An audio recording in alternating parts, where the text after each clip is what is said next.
Hello friends, welcome back to your channel दुनिया दी शहर।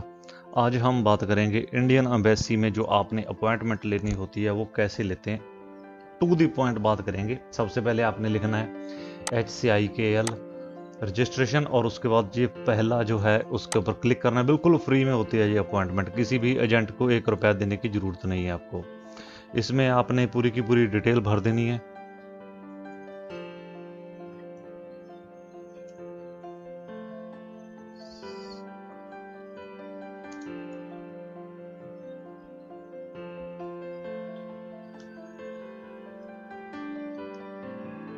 और इसका जो रीज़न है यहाँ पे, जैसे कि 2020 में आए हैं तो आप इसमें लिख सकते हैं कि आप टूरिस्ट वीज़ा पे आए हैं या जो भी आपने यहाँ पे सिलेक्ट करना वो कर सकते हैं। जाहिर सी बात है कि यहाँ पे सब डॉक्टर, इंजीनियर, बिजनेस स्टूडेंट तो होते नहीं हैं, कुछ ना कुछ और भी होते हैं। तो भाई आपने यहाँ पे कुछ और भी भर सकते हो या स्टूडेंट भी भर सकते हो, उसमें भी कोई दिक्कत नहीं है। सारी इन्फॉर्मेशन भरन तो बाद कर देना है आई एम नॉट रिपोर्ट, तो उस तो बाद कर देना है सबमिट करने के बाद आ जाएगा आपका रजिस्ट्रेशन नंबर। बहुत ईजी है, आसान है, और आपने ये वाला नंबर जो है याद रखना है और या फिर इसका स्क्रीनशॉट लेके रख लेना है अपने पास। इजी तरीके से आपको इसकी पूरी की पूरी इन्फॉर्मेशन मिलती रहेगी, कोई मसला नहीं है। उसमें आपने प्रिंट आउट निकलवा के रख लेना है। आपने कहीं भी जाना है इसका इस्तेमाल कर सकते हैं आप। और अगर आपने पैसेंजर लिस्ट चेक करनी है कि आपका नंबर आया है या नहीं आया है, आपने यही हाई कमीशन की साइट खोलनी है और यहाँ पे क्लिक कर देना है, क्लिक टू पैसेंजर लिस्ट, ये रेड वाली पे, और फिर आपको ये वाला ऑप्शन खुल जाएगा। आपने कहाँ जाना है, बेंगलोर, दिल्ली, कहीं भी, तो उसकी पूरी की पूरी यहाँ पे डिटेल पे लिस्ट होती है। जितनी भी लिस्ट होगी वो आपको मिल जाएगी। नहीं तो आप ऑस्कर वालों से भी जाके पूछ सकते हैं कि हमारा नंबर आया है या नहीं आया, और उनका कॉन्टैक्ट नंबर भी दिया गया हुआ है। नहीं तो आप उनको मेल करके भी पूछ सकते हैं, या कॉन्टैक्ट नंबर ये वाला दिया गया है, आप इसके ऊपर भी बात कर सकते हैं। ट्विटर के साथ भी आप इनसे बात कर सकते हैं। और भी अगर आपको कोई इनसे इंफॉर्मेशन चाहिए तो वो भी आपको पूरी की पूरी मिल सकती है हाई कमीशन ऑफ इंडिया की साइट के ऊपर। पूरी की पूरी इंफॉर्मेशन आपको यहीं से मिल जाएगी। जब आपने अपनी रजिस्ट्रेशन करवा लेनी है तो आप अपनी टिकट बुक करवाने के लिए संपर्क कीजिए ऑस्कर वालों से। हाँ जी, इसके बाद आ जाती है जी एम्बेसी की अपॉइंटमेंट। तो इसके लिए आपने सबसे पहले आपने इसके ऊपर क्लिक करना है, बुक योर अपॉइंटमेंट हियर। और उसके बाद ये वाली बहुत इंपॉर्टेंट बातें हैं, अगर आप इन बातों को थोड़ा सा ध्यान में रख लेंगे तो इंडियन एम्बेसी का भी टाइम बच जाएगा और आपका भी बच जाएगा, एक चक्कर बच जाएगा, आपने वहां पे जाना है। तो जो इंडियन एम्बेसी है वहाँ पे एक तो OCI कार्ड वगैरह की जो सर्विस होती है, तत्काल पासपोर्ट की सर्विस होती है, जहाँ उसको कुछ रजिस्टर्ड करवाना हो, जैसे कि कोई आपका सर्टिफिकेट हो गया या कोई एफिडेविट हो गया, जैसे आपका ड्राइविंग लाइसेंस हो गया, तो आप इंडियन एम्बेसी में जा सकते हैं और उन सुविधा का लाभ ले सकते हैं। पर अगर आपने नया पासपोर्ट लेना है, पासपोर्ट पुराना लेना है, जहां आपने कुछ डैमेज पासपोर्ट को रिप्लेस करवाना है, या पुलिस क्लियरेंस सर्टिफिकेट लेना है, या बच्चे का जन्म सर्टिफिकेट लेना है, या नए बच्चे का पासपोर्ट लेना है, जहाँ कोई डुप्लीकेट कुछ भी बनाना है, जहाँ कुछ सरेंडर सर्टिफिकेट करना है, जहाँ आपने जो इंडोर्समेंट होता है ECR और ECNR, इसके बारे में भी हम वीडियो बनाएंगे कल को, और इसके बारे में भी बताएंगे कि ECNR और ECR पासपोर्ट क्या होता है।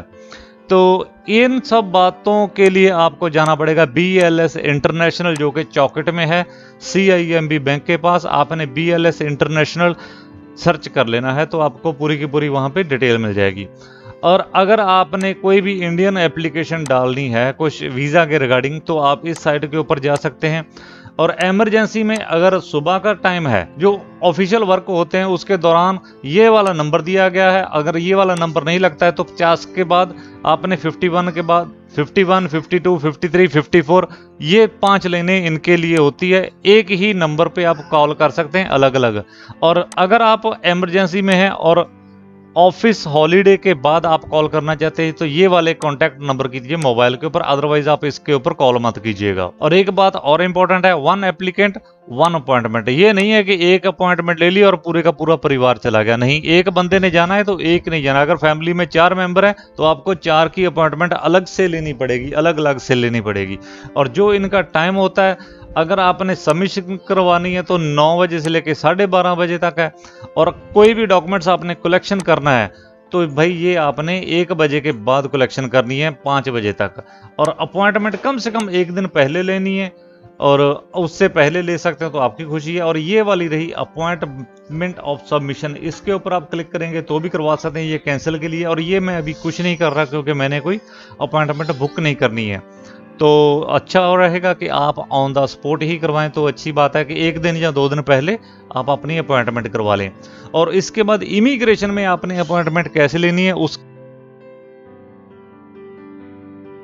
और उसके बाद पुत्रा जाया इमिग्रेशन की अपॉइंटमेंट आपने लेनी है। तो सबसे पहले जाइए इसके ऊपर, पोर्टल रस्मी के ऊपर, और यहाँ पे आप क्लिक करेंगे। आपने किसी के ऊपर और क्लिक नहीं करना है, एक पे ही क्लिक करना है। आपके मोबाइल के ऊपर भी ऐसे ही खुल जाएगा। दोस्तों मेरे ख्याल से आप पूरे का पूरा प्रोसेस अपॉइंटमेंट लेनी है, एसटीओ जहाँ पे लिखा हुआ है इसके ऊपर आपने क्लिक करना है। क्लिक करने के बाद आपका ये कोई मसला एक नया पोर्टल खुल जाएगा, कर सकते हैं, हम आपका रिप्लाई करते हैं। आपने कर देना है प्रोसीड। और अगर आपने अपॉइंटमेंट नहीं कर सके कुछ और पूछना है तो उसके बाद ये आपकी ईमेल आईडी हो जाएगी, फ्री में ये पूरी की पूरी आपने जब ईमेल आईडी भरेंगे आपका पूरे का पूरा डाटा इसमें ऑटोमेटिकली आ जाएगा। कोई एजेंट अगर नहीं आता है तो भी भाई एजेंट से जैसे 100-200 रिंगट आपको खुद फिल करना पड़ेगा। सबसे पहले आपका इंपॉर्टेंट ये होता है खुद JIM मतलब है इंडियन एम्बेसी जावतन इमिग्रेशन, तो उसके लिए हमारी सेवाएं ये आपका हो गया जी कुलालमपुर। हम अपनी गाड़ी से छोड़ के आएंगे, जो हमारा ग्रैब का किराया बनेगा वो आपने देना है, बस रजिस्ट्रेशन का कोई खर्चा नहीं है। आपने कंपाउंड पे करना ध्यान में रख लीजिएगा। आपने कहीं भी जाना है पूरे मलेशिया में, हमारी तरफ से आपके लिए गाड़ियां हैं 7 सीटर 4 सीटर खड़ी है हमारे पास, आप जहां चाहेंगे हम आपको छोड़ सकते हैं। 27 की ले ली। थैंक यू दोस्तों, मिलते हैं एक नई वीडियो में। टाइमिंग ले लिया। अगर आपको वीडियो अच्छी लगे तो यार भाई सब्सक्राइब जरूर कर लीजिएगा एक बार। ये आ गया जी आपका email notification send to successfully, सिर्फ आपने लाइक ही करना है, आपका ये कुछ मत कीजिएगा। सबमिशन हो चुकी है सक्सेसफुली, कोई दिक्कत नहीं है। आप जिस दिन आपकी अपॉइंटमेंट हुई है उस दिन आप जा सकते हैं।